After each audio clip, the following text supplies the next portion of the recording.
भारत में दक्षिणी क्षेत्रों की तरफ से मानसून की एंट्री होती है। तो दक्षिण में हिंद महासागर का जो हिस्सा है, बंगाल की खाड़ी या अरब सागर, दोनों जगहों पर मानसून की जो हवाएं हैं वो अब अनुकूल दिशा में चलती हुई नजर आ रही हैं। आज 18 मई है।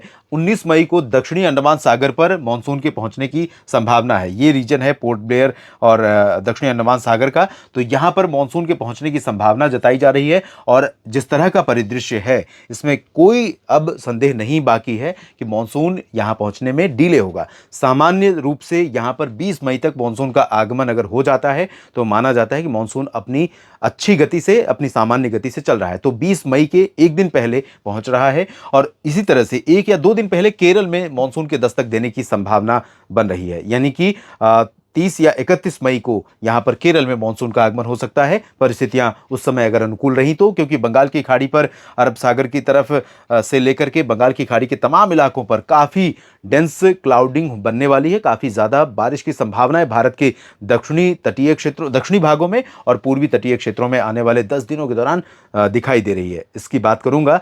और पिछले 24 घंटों में कहां पर हुई बारिश ज्यादा, कहां पर तापमान सबसे गर्म रहा, इसकी चर्चा आइए सबसे पहले कर लेते हैं। और तापमान की बात सबसे पहले करूंगा। यहां पर नंबर 1 पर है बाड़मेर, लेकिन शायद ओजीआई पर ये जो डेटा है वो डिटेक्ट नहीं हुआ है, खासतौर पर नजफगढ़ का, जहां दिल्ली का नजफगढ़ क्षेत्र, जहां पर 47 डिग्री सेल्सियस तापमान पहुंचा है। और यहां पर भी कोई कम नहीं है, 46.5, यानी लगभग 47 ही। अगर 5 डिग्री से ऊपर होता है, 0.5 से ऊपर होता है तो 1 डिग्री माना जाता है। तो ये इस तरह से 47 डिग्री ही हुआ। दतिया में 46.5, इतना सेम टेम्परेचर दतिया में भी रहा। बाप रे, भीषण गर्मी। 46 डिग्री सेल्सियस तापमान फलोदी में, 45.9 रहा पिलानी में, जैसलमेर और रोहतक में 45.8, 45.7 रहा है चूरू में, और 45.6 डिग्री सेल्सियस तापमान झांसी में रिकॉर्ड किया गया, उत्तर प्रदेश के दक्षिणी क्षेत्र में। और इसके अलावा हिसार से लेकर के जोधपुर नारनौल तक 45.5 डिग्री पारा रहा है। गंगानगर में 45.4 और कोटा में तापमान 45.2 रहा, जबकि 45.1 रहा है पालम में। इसीलिए ऐसा लग रहा है कि इस बार 50 डिग्री तापमान जा सकता है अगर कोई सिस्टम उत्तर भारत की तरफ जल्दी से नहीं पहुंचा, जल्दी से इस बढ़ती हुई गर्मी, इस झुलसाती हुई गर्मी पर नियंत्रण लगाने के लिए कोई सिस्टम नहीं आया। तो ये कोई संदेह नहीं है कि पारा यहां पर 50 डिग्री पहुंच जाएगा, नारनौल में, चूरू और दिल्ली के कुछ हिस्सों में, और साथ ही साथ गंगानगर और बाड़मेर जैसलमेर में। अलवर में 45 डिग्री सेल्सियस तापमान रहा, 44.9 डिग्री पारा ग्वालियर में, सुरेंद्रनगर में 44.7, माफ कीजिएगा 44.9 यहाँ पर रहा, और 44.5 डिग्री तापमान चंडीगढ़ गुना में रिकॉर्ड किया गया। चंडीगढ़ में बाप रे, इतना तापमान यहाँ भी पहुंच गया है, जो कि पहाड़ों के बिल्कुल करीब है।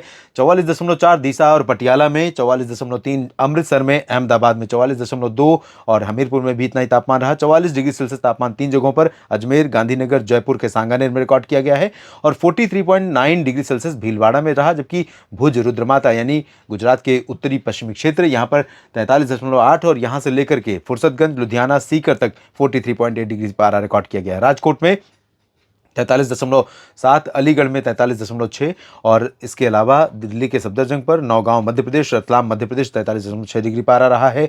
43.4 डिग्री सेल्सियस तापमान 3 जगहों पर रहा, अंबाला, बहराइच और करनाल में। अमरेली में 43.2 और ऊना में भी सेम टेम्परेचर रिकॉर्ड किया गया है।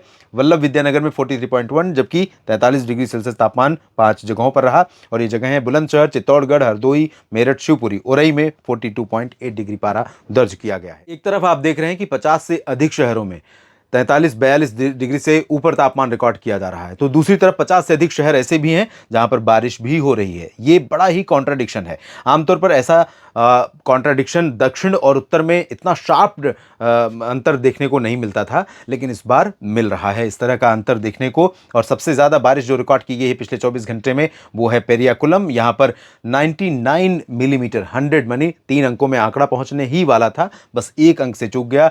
चेरापूंजी में 70 और 67 मिलीमीटर बारिश बापतला में हुई है। नागापट्टिनम में 59 मिलीमीटर। बापतला यानी तटीय आंध्र प्रदेश, जहां पर लंबे समय से भीषण गर्मी लगातार जारी थी। पलक्कड़ में 57 और ग्वालपाड़ा में 56 मिलीमीटर ही कोझिकोड में हुई, कोडाईकनाल में 53, 48 हुई है केपरमथी में, चिकमगलूर में 42-41 मिलीमीटर, कोयम्बटूर में 38 मिलीमीटर बारिश हुई, अगरतला और रामागुंडम में 35 मिलीमीटर बारिश दर्ज की गई। 34 कुर्नूल और शिमोगा में, तिरुचिरापल्ली में 33 और 32 डिग्री मिलीमीटर बारिश हुई है। धर्मपुरी में, टोंडी में 28, 26 हुई है कोट्टायम में, करीपुर में 24 जबकि 19 तिरुवनंतपुरम में और त्रिशूर में 18 ही हुई है। तिरुपति में, पंबन में 16 मिलीमीटर बारिश हुई है, 15 मिलीमीटर मांड्या और यरकाड में, अमरेली में 14 मिलीमीटर वर्षा रिकॉर्ड की गई है। 13 नरसापुर में, रंगिया में 12, 11 हुई है पुनालूर और तिरुवनंतपुरम सिटी में और 11 मिलीमीटर यहाँ पे, 10 मिलीमीटर धारवाड़ और कैला शहर में हुई है। चित्रदुर्गा में 9, इम्फाल में 9, 8 मिलीमीटर बारिश 3 जगहों पर रही। जगदलपुर, मैसूर और पासीघाट, मैसूर यानी कर्नाटक, जगदलपुर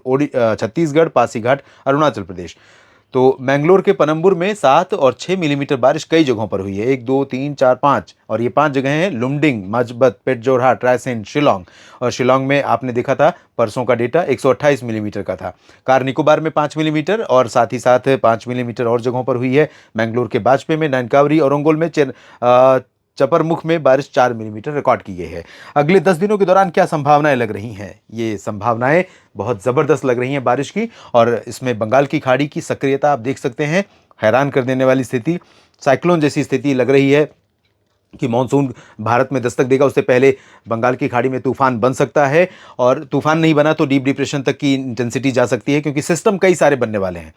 तूफान नहीं बनने के कारण यही होंगे कि कई सिस्टमों में एनर्जी डिवाइड हो जाएगी। यहाँ पर भी सिस्टम है, यहाँ पर भी सिस्टम है और इधर भी सिस्टम बनेगा। तो बहुत सारे सिस्टमों की जब एनर्जी सिस्टमों में जब ऊर्जा डिवाइड हो जाती है तो फिर किसी एक सिस्टम के बहुत ज़्यादा प्रभावी होने की संभावना बहुत कम रहती है। लेकिन रूल आउट अभी नहीं करेंगे, बात करेंगे अगले वीडियो में। पोर्ट ब्लेयर समेत अंडमान व निकोबार द्वीप समूह में अगले 10 दिनों के दौरान जमकर बरसात होगी। केरल और लक्षद्वीप के तमाम इलाकों में बहुत भीषण बारिश होगी। तटीय तमिलनाडु और आंध्र प्रदेश के तटों पर, साथ ही साथ ओडिशा और उत्तरी तटीय जो आंध्र प्रदेश का रीजन है, इसके साथ साथ छत्तीसगढ़ में तमाम जगहों पर, इधर गोवा और महाराष्ट्र के दक्षिणी भागों में कई जगहों पर, झारखंड, बिहार और पूर्वोत्तर भारत में कई जगहों पर व्यापक वर्षा होने की संभावना है।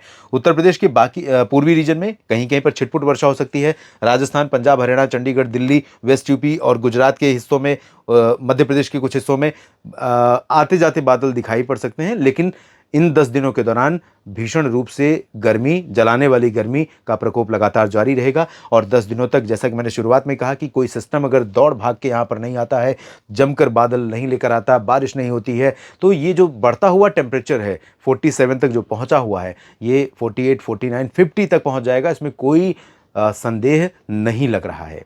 फिलहाल इस वीडियो में इतना ही, लेकिन चलते चलते एक बार फिर से आपको रिमाइंड कराऊंगा कि इस गर्मी से बच कर रहिए, सावधान रहिए। लगातार मेरे साथ जुड़े रहिए न्यूज़ मीडिया मंच और मौसम तक चैनल पर। धन्यवाद।